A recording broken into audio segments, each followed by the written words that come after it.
অনেক পুরনো দিনের কথা। একটি শহরে একটি ব্যবসায়ী থাকত, আর ওই ব্যবসায়ী তার পরিবার চালানোর জন্য লবণের ব্যবসা করত। ওই ব্যবসায়ীর পরিবারে নিজের স্ত্রী এবং দুটো সন্তান ছিল। ওই ব্যবসায়ীর দুটো সন্তানের স্বভাব একদম আলাদা আলাদা ছিল।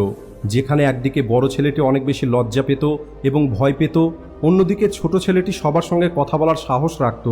সে যে কাউকে নিজের কথা বলতে গিয়ে কখনোই লজ্জা পেত না।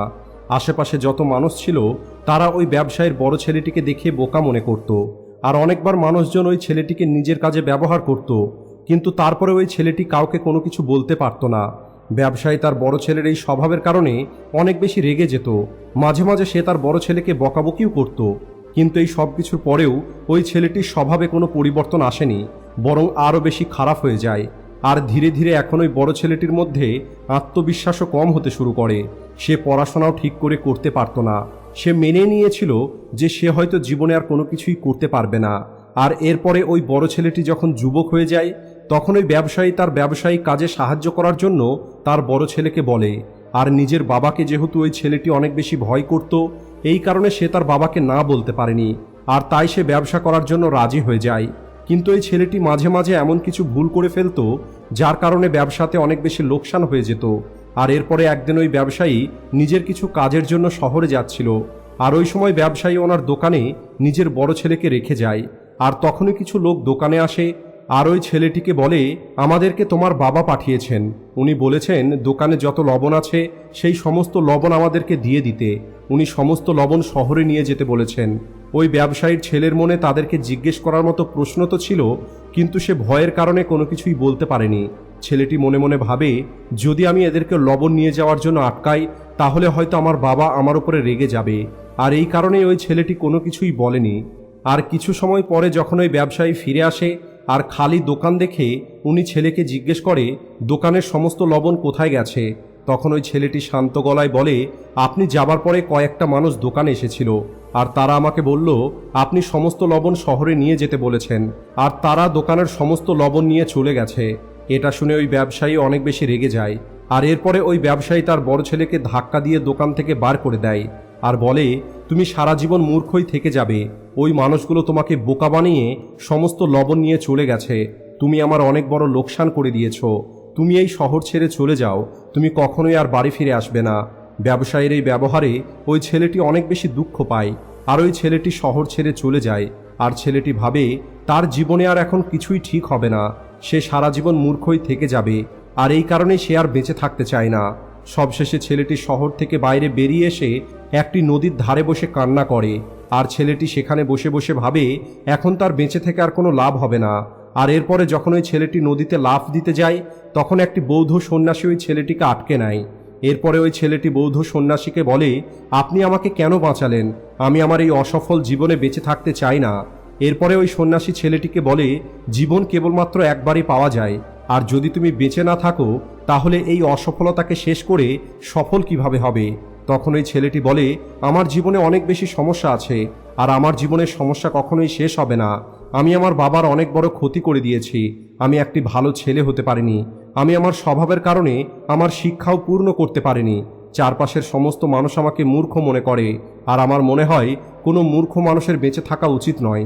তখন ওই সন্ন্যাসী বলে, তোমার এই সমস্ত প্রশ্নের উত্তর আমার গুরুজি তোমাকে দিতে পারবে। আমি তোমাকে আমার গুরুজির কাছে নিয়ে যাচ্ছি। এরপরে ওই ছেলেটি ওই সন্ন্যাসীর সঙ্গে একটি আশ্রমে এসে পৌঁছায়। এরপরে ওই ছেলেটি গুরুজির সামনে বসে কান্না করা শুরু করে। আর ওই ছেলেটি গুরুজিকে বলে, এখন আপনি আমাকে সাহায্য করতে পারেন। যদি আপনি আমার সমস্যার সমাধান না করেন তাহলে আমার এই জীবনটা শেষ হয়ে যাবে।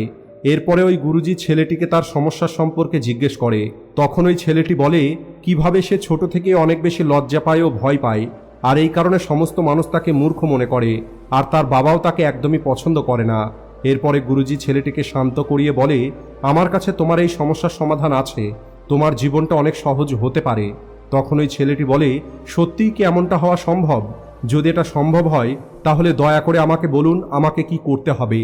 এরপরে ওই গুরুজি বলে, সমস্যার সমাধান বলার আগে তোমাকে আমার কিছু গুরুত্বপূর্ণ কাজ করতে হবে, আর যদি তুমি আমার এই কাজগুলো করতে পারো তাহলে আমি তোমাকে এমন কিছু উপায় বলে দেব যার সাহায্যে তোমার জীবনের সমস্ত সমস্যা ঠিক হয়ে যাবে, আর তোমার বাবাও তোমাকে ভালোবাসবে।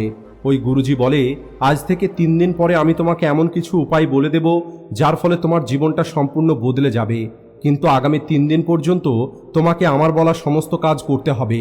আমি যেমনটা বলবো তুমি যদি ঠিক তেমনটাই করতে পারো তাহলে 3 দিন পরে তোমার জীবনটা বদলে যাবে। তোমার প্রথম দিনটা আগামীকাল থেকে শুরু হবে। তুমি এখন যাও আর এই আশ্রমে বিশ্রাম করো। পরের দিন ওই ছেলেটি গুরুজির কাছে আসে আর গুরুজিকে বলে, আপনি আমাকে প্রথম দিনের কাজটা বলুন। তখন ওই গুরুজি বলে, আজ তোমাকে 10টা অপরিচিত মানুষের সঙ্গে কথা বলতে হবে আর তাদের সম্পর্কে জানতে হবে, আর যাই কিছু তুমি জানবে সেই সব কিছু লিখে নিয়ে আসবে। এটা শোনার পরে ছেলেটি একটু ভয় পেয়ে যায়, কিন্তু গুরুজিকে ছেলেটি না বলতে পারেনি। এরপরে ওই ছেলেটি বেরিয়ে পড়ে 10টা অপরিচিত মানুষের সঙ্গে কথা বলার জন্য। শুরুর দিকে ছেলেটি কথা বলতে অনেক বেশি ভয় পাচ্ছিল, আবার অনেক মানুষ তাকে বকাবকি করে তাড়িয়েও দেয়, কিন্তু ওই ছেলেটি জানতো এটাই হলো তার শেষ সুযোগ। আর এই কারণে সে অনেক চেষ্টা করার পরে 10টি অপরিচিত মানুষের সঙ্গে কথা বলে আর তাদের নাম সহ তাদের সম্পর্কে লিখে নিয়ে আসে।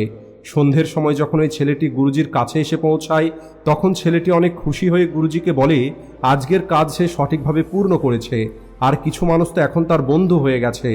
দ্বিতীয় দিন সকালে ছেলেটি যখন গুরুজির কাছে আসে তখন গুরুজি বলে, আজকের কাজ হলো তুমি আশ্রমে থাকা 10টি শিষ্যকে একত্রিত করে তাদের জল সম্পর্কে পড়াবে।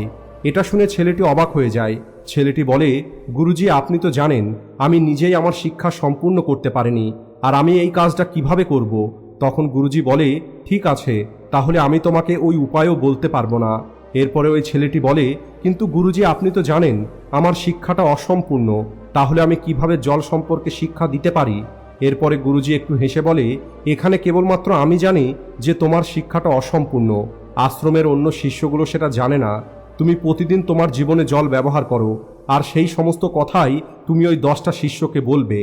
সবশেষে যখন ওই ছেলেটির কাছে আর কোনো উপায় ছিল না তখন সে অনেক সাহস করে আশ্রমের 10টি ছেলেকে একত্রিত করে আর তাদেরকে জল সম্পর্কে কথা বলা শুরু করে। ওই ছেলেটি জল সম্পর্কে 5টি গুরুত্বপূর্ণ কথা ওই শিষ্যদেরকে বলে আর দ্রুত সেখান থেকে পালিয়ে আসে আর গুরুজির কাছে এসে বলে, আমার অনেক বেশি ভয় পাচ্ছিল, কিন্তু তারপরেও আমি শিষ্যদের জল সম্পর্কে 5টি কথা বলেছি। এরপরে গুরুজি ছেলেটিকে বলে, তুমি যাও আরও একবার চেষ্টা করো।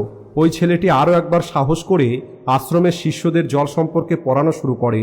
এবার ওই ছেলেটি একদমই ভয় পায়নি, সম্পূর্ণ আত্মবিশ্বাসের সঙ্গে ওই ছেলেটি শিষ্যদেরকে শিক্ষা দেয়।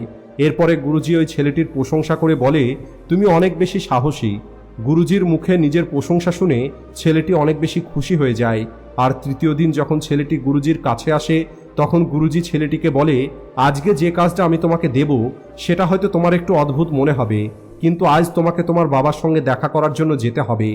গুরুজির মুখে এই কথাটা শুনে ছেলেটি অনেক বেশি ভয় পেয়ে যায়। ছেলেটি বলে যে না, আমি আমার বাবার সামনে যেতে পারবো না।